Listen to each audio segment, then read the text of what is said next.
Hi guys and welcome to कल touch एंड मेरी इस नई series the seven psycho rituals का ये है चैप्टर 2। एंड या अगर तुमने अभी तक चैप्टर 1 नहीं देखा है तो मैंने आई बटन पर लिंक दे दिया है। Please check it out first before watching this video, क्योंकि बिना उसके स्टोरी समझने में थोड़ी डिफिकल्टी हो सकती है। And thanks a lot for showing so much love for this series. And chapter 1 के बाद चलो स्टार्ट करते हैं आज का ये चैप्टर 2। इस डायरी को सिर्फ यहाँ तक पढ़ने के बाद ही मुझे अंदर से बड़ी एंजाइटी सी होने लगी है कि कैसा आदमी है ये। मुझे इतना गुस्सा आ रहा है, मुझे समझ ही नहीं आ रहा है कि मैं करूँ तो करूँ क्या।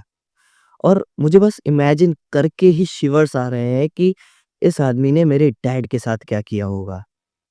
मैंने तुम्हें कहा था ना कि मुझे ये आदमी सच में कोई साइको ही लगता है। और उसके पीछे रीज़न अभी तक ये था कि जो हालत इसने मेरी तब की थी और जो कुछ भी मैंने देखा था जब मैं 16 साल की उम्र में इससे मिलने गया था और इससे ज़बरदस्ती अपनी माँ के बारे में और इसके बारे में पूछा था। अब तक सिर्फ वही रीज़न था इसे एक पागल या साइको कहने का। बट नाउ इट्स क्लियर, वो खुद कह रहा है कि वो एक साइकोपाथ है। उस टाइम तो मैंने तुम्हें नहीं बताया, पर अब मैं तुम्हें बताऊंगा कि इस डेविड ने मेरे साथ क्या किया था और इसके घर पे मैंने क्या देखा था। वेल अब यार, मैं जानता था कि मारिया आंटी मुझे कभी भी अलाउ नहीं करेंगी उस आदमी के पास जाने को। तो अपने सवालों के जवाब के लिए मैं बिना मारिया आंटी को बताए और इवन बिना किसी को भी पता लगे मैं डेविड के घर गया था। और जब मैं वहां पहुंचा, थोड़ा शाम का टाइम हो चुका था और डेविड के घर का दरवाजा लॉक्ड था। सारे विंडोज डोर्स सब कुछ एकदम कवर्ड थे। अंदर हो क्या रहा है ये चीज बिल्कुल पता ही नहीं चल रही थी। बट मैं जैसे ही उस घर के बाहर पहुंचा तो मुझे अंदर से बहुत धीमी धीमी सी कोई अजीब सी मंत्र पढ़ने की आवाज सुनाई दे रही थी। मैंने कुछ देर रुक कर अंदर हो क्या रहा है इस बात का अंदाजा लगाने की कोशिश की। मैं घर के पीछे की साइड जाके, जहाँ पे आवाज थोड़ी ज्यादा और क्लियर आ रही थी, वहां जाके मैं सुनने की और देखने की कोशिश करने लगा।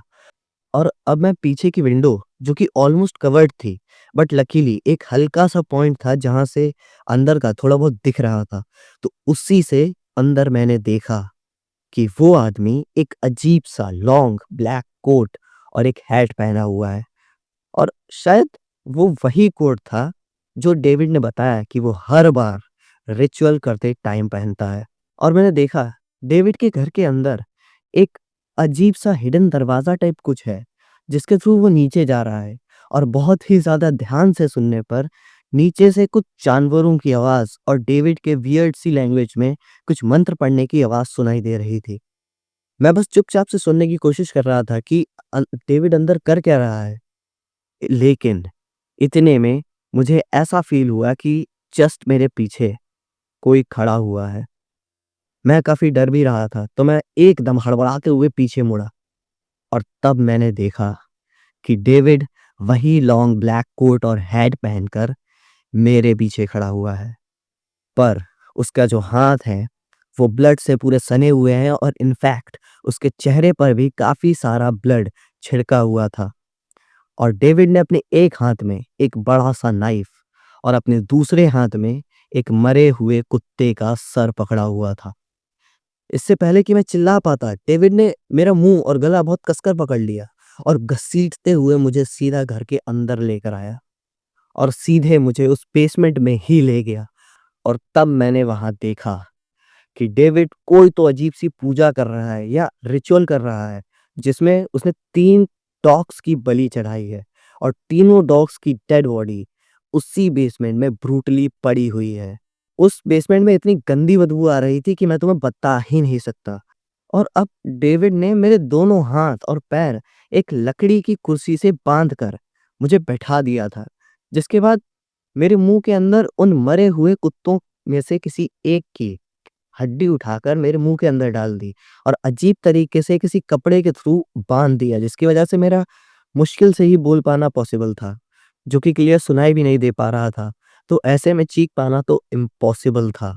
इस सब के बाद डेविड मेरे सामने एक चेयर डालकर उस पे बिल्कुल चुपचाप अपनी आंखें बंद करके और अपने सर को बिल्कुल ऊपर की तरफ करके एकदम रिलैक्स होकर बैठ गया। मैं बहुत कोशिश कर रहा था चीखने की, अपने आप को छुड़ाने की, पर मेरा हर एक एफर्ट वेस्ट ही था। वेल इतने में मैंने उस बेसमेंट के अंदर इधर-उधर थोड़ा ध्यान से देखा। वहाँ बिल्कुल डार्क अंधेरा था और बस कुछ कैंडल्स थे जो अभी भी जल रहे थे और उन्हीं की रोशनी में दिख रहा था कि उस पूरे बेसमेंट में हर जगह बस इंसानों की या फिर शायद जानवरों की हड्डियाँ, स्कल्स, स्केलेटन्स यही सब पड़ा हुआ है और हर एक जगह पर बहुत गंदे और पुराने से ब्लड के निशान पड़े हुए हैं। और मैं उस टाइम तो बिल्कुल भी नहीं जानता था कि ये सब है क्या और ये आदमी कर क्या रहा है। और इस टाइम तो मैं इस बात पर बिलीव ही नहीं कर पा रहा था कि क्या सच में ये जानवरों के साथ ऐसी सब वियर्ड चीज़ें यही आदमी करता है? एनिमल्स की डेड बॉडी में कई सारे चूहे, कुछ कैट्स और डॉग्स सब थे, जिन्हें बहुत ब्रूटली मारा गया था। और एक वियर्ड सा पैटर्न ये था कि हर एक एनिमल जिसको मारा गया है, उसके पूरे बॉडी पर अजीब-सा ब्लैक लिक्विड लगाया गया था और सारे डॉग्स को एक सर्कुलर अलाइनमेंट में रखकर उनके आस-पास ब्लड से कुछ सिंबल्स बनाए गए थे। और उस टाइम पर आई डोंट नो एनीथिंग। अब 2 मिनट के साइलेंस के बाद वो आदमी एकदम से अपनी आँखें खोलता है और मेरी तरफ घूरने लगता है, जिसके बाद वो हल्के से स्माइल करता है। फिर डेविड मुझसे बोला, "क्यों आए तुम यहाँ?" और मारिया ने तुम्हें बिल्कुल रोका नहीं? जिसके बाद डेविड ने मेरा मुँह खोला और मेरी गर्दन पर एक चाकू रखकर मुझे कहा कि मुझे तेज़ आवाज़ में बोलने वाले लोग बिल्कुल पसंद नहीं हैं। और ये देख रहे हो ना अपने आस-पास? ये जो जानवर हैं, देखो कैसे पड़े हैं। अगर तुमने ज़रा-सा भी शोर मचाया, तो यही हाल तुम्हारा भी होगा। अब मैंने डेविड से पूछा कि तुम ये सब कर क्या रहे हो? और छोड़ दो मुझे, आखिर तुम हो कौन? और इन सब जानवरों को क्यों मारा तुमने? उस टाइम मैं उसे चाह कर भी पुलिस की धमकी देने जैसा स्टूपिड काम बिल्कुल नहीं कर सकता था। बिकॉज़ मैं वहाँ अकेला उसके पास फँसा हुआ था और जो सब मुझे वहाँ दिख रहा था, उससे मुझे क्लियरली ये समझ आ ही रहा था कि शायद शायद मेरी कही हुई एक छोटी-सी भी ऑफ़ेंसिव बात मुझे सीधे मौत के कुएँ में ढकेल सकती है। पर मेरे इन कुछ सवालों के जवाब में इस टाइम डेविड ने कहा, "तुम्हें लगता है तुम्हारे सवालों का जवाब दूँगा मैं? तुम्हारी हिम्मत कैसे हुई मेरे घर के अंदर घुसने की? तुम समझते क्या हो अपने आप को? जो तुमने यहाँ देखा है, वो किसी की भी समझ के बाहर है। मैं तुम्हें जितना कह रहा हूँ, बस उतना ही समझना। बाकी तुम्हारे सवालों का जवाब तुम्हें मैं ऐसा दूँगा कि दोबारा कभी तुम इन सवालों को पूछोगे ही नहीं।" डेविड ये सब बोलते टाइम हल्का-हल्का सा स्माइल करते हुए एक चाकू को अपने हाथ में पकड़कर घुमाया जा रहा था। तुम्हें पता है, ये रिचुअल सिंपल नहीं होते हैं। ये जो तुम्हारे आस-पास पड़ा है ना, इसे समझने के लिए तुम्हारी उम्र बहुत कम है अभी। ये जानवर, ये ब्लड, तुम ये सब ना जानो तो ही अच्छा होगा। मैं कुछ बोलने की कोशिश कर रहा था पर उसने मेरे मुंह पर वापस से कपड़ा बांध दिया था। डेविड अब मेरे बिल्कुल सामने बैठ गया, अपने हाथ में नाइफ लेकर उसे अपनी उंगलियों पर घुमाने लगा और बस अजीब तरह से हंसे जा रहा था। जिसके बाद उसने मुझे सिर्फ इतना कहा कि समय आने पर तुम्हें भी सब पता चल ही जाएगा। पर क्योंकि तुमने एक बहुत बड़ी गलती कर दी है यहाँ आकर, तो बेटा अब तो तुम्हें इसका सबक सिखाना ही पड़ेगा, जिससे तुम दोबारा ऐसा करने की कभी सोचोगे भी नहीं। And you can't even think कि उसने मेरे साथ क्या किया था। डेविड ने मुझे अगले कुछ दिनों तक उसी बेसमेंट में, उसी चेयर से बांध कर ही रखा था। मुझे कुछ खाने को भी नहीं दिया, सिर्फ दिया तो पानी और कुछ नहीं। और डेविड ने मुझे सिर्फ वहाँ बांध कर ही नहीं रखा था। वो हर रोज किसी रैंडम से टाइम पर बेसमेंट में आता था और अपने साथ एक पॉलीथीन लाता था। And can you even imagine कि उस पॉलीथीन में क्या हो सकता है?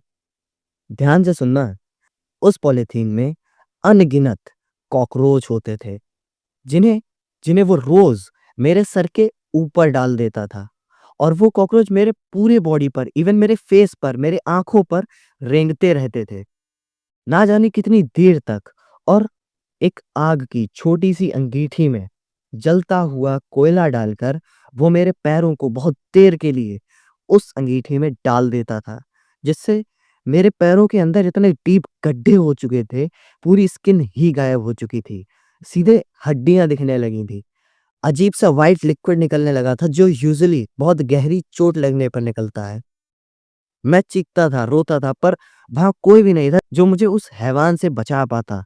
और और एक 16 साल के बच्चे के अंदर कितनी ताकत होती है। जो मैं खुद कैसे भी करके उससे बचकर आ पाता। आसपास ब्लड से सने हुए भयानक से टूल्स जैसे नाइफ, हैमर, ब्लेड, ये सब आंखों के सामने देखकर अच्छे अच्छों की रूह तक कांप जाएगी। और इतना सब रोज करते हुए वो आदमी बस कभी-कभी चुपचाप मुझे घूरता रहता था या फिर पागलों की तरह सीटी बजाता था, मेरे आसपास वॉक करता था, अजीब से गाने गाता था, वियर्ड सी क्रीपी सी राइम्स, पोएम्स गाता था। उस बेसमेंट में इतनी भयंकर बदबू आती थी जिसकी वजह से उन कुछ दिनों में मेरी मेंटल स्टेट बिल्कुल खत्म की कगार पर आ चुकी थी। हमेशा वॉमिट्स लगती रहती थी। अब अगले कुछ दिनों तक मेरे साथ ऐसी सब हरकतें करने के बाद मेरी ऑलमोस्ट लाइफलेस बॉडी को वो कुछ अननोन लोगों के साथ वापस से मारिया आंटी के पास छुड़वा देता है। और इस सब से रिकवर होने में मुझे ऑलमोस्ट ना जाने कितने ही महीने लग गए होंगे। और आज भी मेरे पैरों में वो गड्ढे और निशान उस जलते हुए कोयले के, जो अब शायद कभी ठीक भी नहीं हो पाएँगे। आज भी मैं उस दर्द को रोज़ अपने शरीर में महसूस करता हूँ। और तुम्हें क्या लगता है कि इतना सब झेलने के बाद उस आदमी के अगेंस्ट पुलिस कंप्लेंट करने का थॉट एक बार भी नहीं आया होगा मुझे? तो सुनो, मारिया आंटी को सब पता होने के बाद भी आई डोंट नो कि ऐसी कौन-सी वाहियात वजह से उन्होंने फोर्सफुली उस आदमी के अगेंस्ट कोई भी एक्शन लेने से रोक ही लिया। मुझे बहला के, फुसला के और इमोशनल बातें करके। एंड आई टोल्ड यू कि मारिया आंटी मेरी इकलौती वीकनेस है। तो ऐसा हो ही नहीं सकता कि मैं उनकी बात ना मानूँ। और पता है, उसकी कंप्लेंट ना करने के लिए मुझे क्या कहा गया था कि वो तुम्हारा बाप है, कोई भी नहीं मानेगा कि उसने तुम्हारे साथ ऐसा सब किया है। मैं तुम्हें बता भी नहीं सकता कि उस टाइम मुझे कितना हेल्पलेस फील हो रहा था। सो दैट्स व्हाई इतना सब झेलने के बाद भी मैं उसके अगेंस्ट कुछ एक्शन ही नहीं ले पाया। पर हाँ, उस इंसिडेंट के बाद से मैंने ठान लिया कि अब कुछ भी हो जाए, इस आदमी से दोबारा कभी बात ही नहीं करूँगा। और उसी दिन से मुझे स्ट्रॉन्ग डाउट था कि ये आदमी ज़रूर कुछ तो बहुत गलत करता है, बट स्टिल मैं कुछ नहीं कर पाया और मजबूरी में मुझे उसके फ़नरल पे भी जाना पड़ा। क्या कर ज़िंदगी में कई बार ऐसे काम करने ही पड़ जाते हैं, जिन्हें शायद तुम कभी ना करना चाहो। वेल, जो भी हो, अब मैं डेविड की उस डायरी को फिर से पढ़ना शुरू कर रहा हूँ और मैं अंदर से कितना रो रहा हूँ अपने ही डैड की मौत के बारे में पढ़कर, आई कांट एक्सप्लेन यू। तो क्रिस, अब मैं तुम्हें ये बताने चाह रहा हूँ कि तुम्हारे असली बाप के साथ मैंने क्या किया था। तो सबसे पहले तो तुम इस बात को अपने दिमाग में डाल लो कि मेरे उन 7 रिचुअल्स के लिए मुझे जो 7 विक्टिम्स की ज़रूरत थी, तो हर एक विक्टिम के पीछे एक रीज़न या एक स्पेसिफिक चीज़ थी। तो इसीलिए अब मुझे जो अपना फर्स्ट कीड़ा आई मीन विक्टिम चाहिए था, वो ऐसा होना चाहिए जो पैसों के लिए बिल्कुल पागल है और सिर्फ पैसों के लालच में वो कुछ भी कर सकता है। एंड गेस व्हाट, तेरा बाप ना ऐसा ही आदमी था। वो साला पैसों के लिए इतना पागल था कि मैं क्या ही बोलूँ अब। लेकिन तुम सोच रहे होगे कि मैं उसे कैसे जानता हूँ और ये कैसे जानता हूँ कि वो पैसों का भूखा है। तो अब बिल्कुल ध्यान से सुन। मार्शल, एक नाम जो मुझे सुनने में आया जब मैंने उसे सो कॉल्ड बड़े-बड़े 2 कौड़ी के पॉलिटिशियंस के साथ बड़ी-बड़ी पार्टीज में देखा। हर फोटो में एक फेक स्माइल और हर हैंडशेक के पीछे एक डील। हर डील के पीछे सिर्फ एक ही चीज, अंधा पैसा। मार्शल, तेरा असली पा, एक पैसे का भूखा कुत्ता। मुझे ऐसे ही एक शिकार की जरूरत थी और मेरे लिए मार्शल परफेक्ट था। तुझे पता है, सिर्फ 2 हफ्ते लगे मुझे उसका ट्रस्ट जीतने में। एक फेक प्रोफाइल, एक फेक डील और एक फेक अपॉर्चुनिटी। और मार्शल कुत्तों की तरह मेरे आगे पीछे भाग रहा था। बस अब वक्त था गेम को अगले स्टेज पर लेके जाने का। तो इससे पहले कि प्रॉपर्ली बिजनेस स्टार्ट होता और मुझे पैसे लगाने पड़ते, मैंने सीधे उसे कॉल किया। हेलो मिस्टर मार्शल, सॉरी मैं आपके बिजनेस में इन्वेस्ट नहीं कर सकता। अब मेरी इतनी सी बात सुनते ही तेरा बाप तो बिल्कुल बौखला गया। हेलो डेविड, क्या हुआ क्या हुआ, क्या प्रॉब्लम है? फिर मैंने उसको कहा कि ये फोन पर एक्सप्लेन करना थोड़ा मुश्किल होगा। मुझे लगता है कि आपको पर्सनली मुझसे मिलने आना होगा, तभी ये बात हो पाएगी। और हाँ, अपने घर पर बता दीजिएगा कि आप 3 दिन के लिए अर्जेंटली शहर से बाहर जा रहे हैं, क्योंकि आपको मेरे साथ कहीं जाना होगा उस प्रॉब्लम को सॉल्व करने के लिए। तो थोड़ी बहुत पैकिंग भी अगर आपको करनी हो तो वो भी कर लेना। ये थोड़ा कॉन्फिडेंशियल मैटर है मिस्टर मार्शल, तो ट्राई कीजिएगा कि किसी को खबर ना हो। बस मैंने ये सब कहा और वो तेरा चूतिया बाप मान भी गया। साले का बीपी आसमान छू गया होगा उस टाइम, ये बात सुनकर। फिर मैंने उसे शहर के बाहर एक अबैंडन्ड सी जगह पर उसको ये कहकर बुलाया कि करंटली मैं वहाँ फँस चुका हूँ। मेरी गाड़ी खराब हो चुकी है, तो प्लीज़ यहाँ आकर मुझे पिक कर लें और फिर मेरे घर पर ही सारी बातें डिस्कस कर लेंगे। एंड बस ऑल सेट। अब वो आया वहाँ रात के 11 बजे, मेरी कार भी वहीं खड़ी हुई थी। पर उसके आने से कुछ देर पहले मैं पास में जंगल था, मैं वहीं छुप गया था। मार्शल वहाँ पहुँचा, मुझे कॉल करने लगा। मेरा फ़ोन मेरी ही कार में पड़ा हुआ था, तो मार्शल रिंगटोन को फ़ॉलो करते हुए मेरी गाड़ी के पास पहुँचकर मुझे ढूँढने लगा और इतने में मैं चुपचाप से उसके पीछे खड़ा हुआ और सीधे बेहोशी का इंजेक्शन उसकी गर्दन में ठोक दिया। पर इससे पहले कि मैं पूरा इंजेक्शन इंजेक्ट कर पाता, उसने मेरा हाथ पकड़ लिया और मुझसे लड़ने लगा। अब क्रिस तू तो जानता ही है मुझे कि मुझसे जीत पाना इतना आसान थोड़ी है। यार इतने लोगों को मार चुका हूँ कि मुझे तगड़ा एक्सपीरियंस हो चुका है इन सब छोटी-मोटी चीज़ों का। तो मैंने पहले ही एक लोहे का रॉड गाड़ी के पास रखा हुआ था और उस हाथापाई के बीच मुझे बस 1 सेकंड लगा उस रॉड को उठाकर सीधे मार्शल के मुँह पर मारने में और एक रॉड में तेरा बाप फ्लैट हो गया। और बस मैंने बहुत प्यार से और आराम से उसको अपनी गाड़ी में लेटाया और सेफ्टी के लिए बेहोशी के इंजेक्शन का पूरा डोज दिया और जल्दी-जल्दी से उतने एरिया को बिल्कुल साफ किया जैसे जैसे वहाँ कुछ हुआ ही नहीं है। अब देख तेरा बाप 3 दिन के लिए बाहर जा रहा है ये कहकर आया था। अब जब 3 दिनों तक उसकी वाइफ से उसको कोई कॉन्टैक्ट नहीं होगा और 3 दिन बाद भी जब वो वापस नहीं पहुँचेगा अपने घर पर, तो ऑब्वियसली तेरी वो माँ क्या ही करेगी? पुलिस को इन्फॉर्म करेगी और फिर पुलिस भी सबसे पहले उसका फ़ोन और सारी चीज़ें ट्रैक करने की कोशिश करेगी। तो इतना कॉमन सेंस तो है ही मुझ में। इसीलिए मैंने मार्शल के फ़ोन को की गाड़ी में ही डालकर उसकी गाड़ी को पास के जंगल में पार्क कर दिया और गाड़ी का बोनट बिल्कुल डैमेज कर दिया था मैंने। फिर मैंने मार्शल के कुछ कपड़े और कुछ चीज़ों को थोड़ा फाड़ कर उसी जंगल के अंदर इधर-उधर फेंक दिया और मार्शल की कुछ चीज़ों को भी मैंने उसी जंगल में फेंक दिया। और अब मैं बिल्कुल सेफ था और मैंने फाइनली एक इतने बड़े बिज़नेसमैन को इतनी आसानी से अपना शिकार बना ही लिया था। अब मैं उसे लेकर घर आया और छुपते-छुपाते उसको अपने घर के अंदर और सीधे बेसमेंट में फेंक दिया। यार कुछ भी कहो, ये साले अमीर लोग होते बिल्कुल मंदबुद्धि के हैं। किसी की भी बात पर ऐसे ही भरोसा कर लेंगे और ज़रा से पैसों की लालच में कुछ भी करने को तैयार हो जाएँगे। भाई मैं तो बहुत थक चुका था इतना सब करके और अभी तो मुझे तेरे उस बाप के साथ अपना पहला रिचुअल भी करना था। मैं अंदर से कितना खुश था ना उस टाइम, मैं बता ही नहीं सकता तुम्हें क्रिस। तो मैंने थोड़ा रिफ्रेश होने के लिए एक कप मस्त सी कॉफ़ी बनाई और सीधे बेसमेंट में मार्शल जिसे मैंने ब्लैक वाला जो टेप होता है ना, जिससे वायर्स वगैरह जोड़ते हैं, मैंने उसी टेप से उसे बाँध कर रखा था और उसके फेस पर एक कपड़ा भी बाँध दिया था।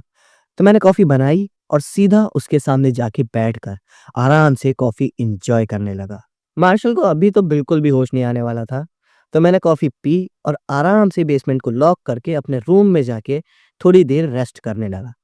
और शायद कुछ 2 घंटे बाद मैं फिर से बेसमेंट में गया एंड या अब तेरा बाप जाग चुका था और साले का मुँह बाँधा हुआ था, पैर बंधे हुए थे, पर फिर भी वो मुँह से आवाज़ निकालने की कोशिश कर रहा था। पर मैंने सबसे पहले एक प्लायर उठाया, मतलब एक कैंची जैसा होता है, पर उसे वायर वगैरह काटने में यूज़ किया जाता है और एक नॉर्मल सिज़र से बहुत ज़्यादा खतरनाक भी होता है वो।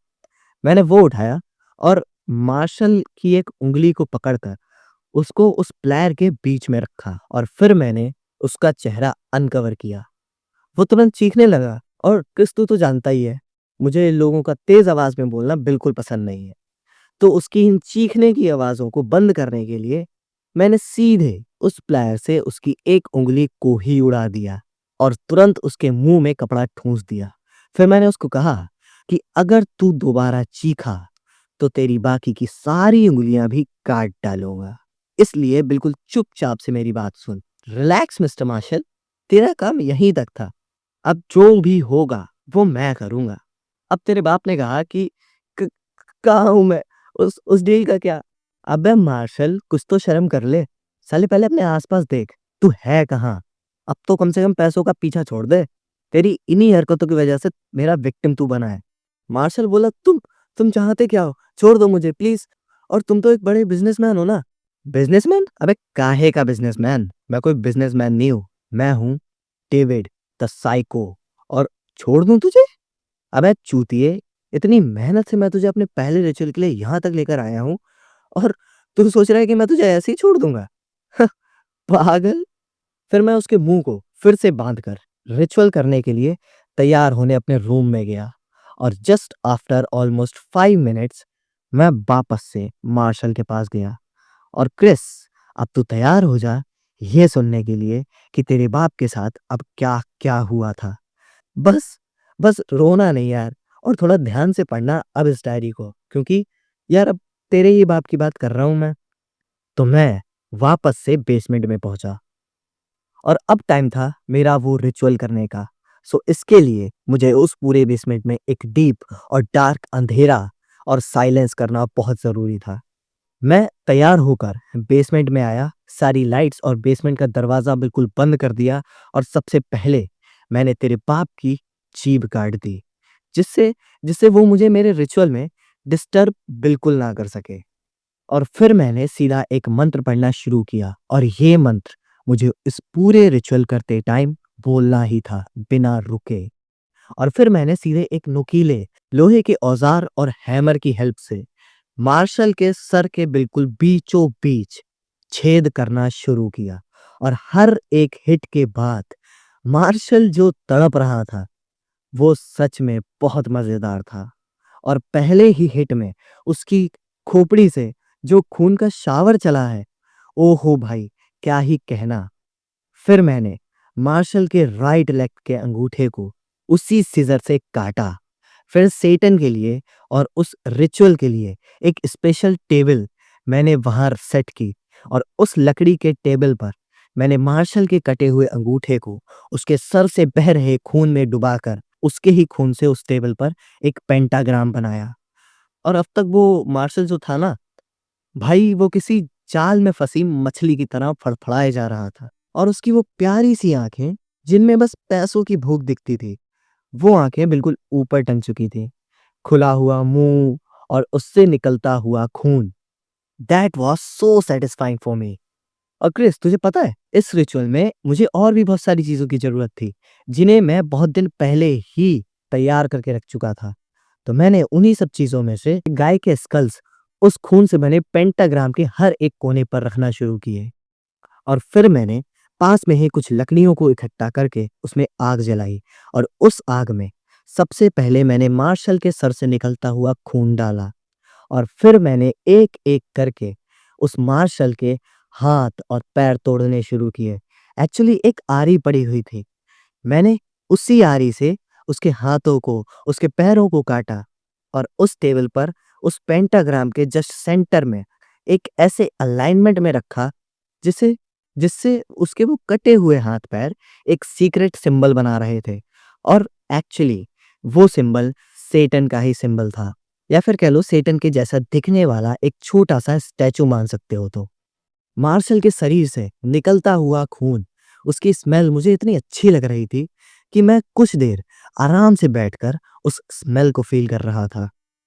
और इसके बाद रिचुअल को आगे कंटिन्यू करते हुए मैंने बहुत प्यार से और केयरफुली मार्शल की दोनों आंखों को बाहर निकाल लिया और उन आंखों को मैंने सेटन के लिए उस जलती हुई लकड़ियों की आग में समर्पित कर दिया।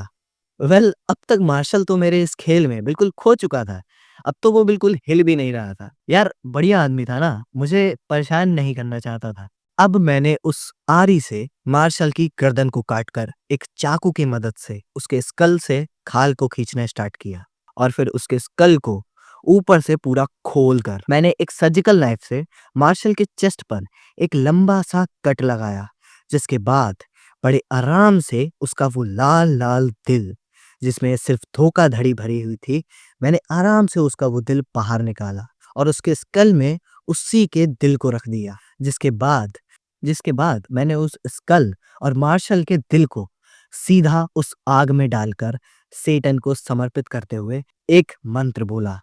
हे शैतानों के देवता, काला अंधेरा जगरितेश, मोक्ष नहीं बस विनाश चाहूं, रक्त के बीच तुझे पुकारूं, सांस मेरी रुक जाए, आत्मा मेरी जल जाए, पर शक्ति तेरी जागृत हो। हे सेतन, मेरी प्रार्थना कबूल करो। क्रिस, इसी के साथ मेरा पहला ये रिचुअल कंप्लीट हुआ और अब ना मुझे अपने अंदर से बहुत खुशी सी हो रही थी कि जिस काम के लिए मैंने 1 साल से भी ज़्यादा इंतज़ार किया, आज फाइनली वो रिचुअल कंप्लीट करके उस काम की शुरुआत कर दी है मैंने। और अब मुझे सेटन के प्रसाद के रूप में और इस रिचुअल को एंड करने के लिए मार्शल की बची हुई बॉडी को खाना था और मैंने ऐसा ही किया।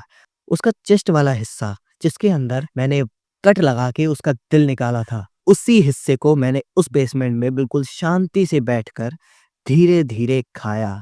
जिसके बाद उसके पूरे शरीर से निकली हुई बाकी की हड्डियों को मैंने जला डाला और उनसे निकली हुई राख को मैंने अपने पूरे चेहरे पर लगाया।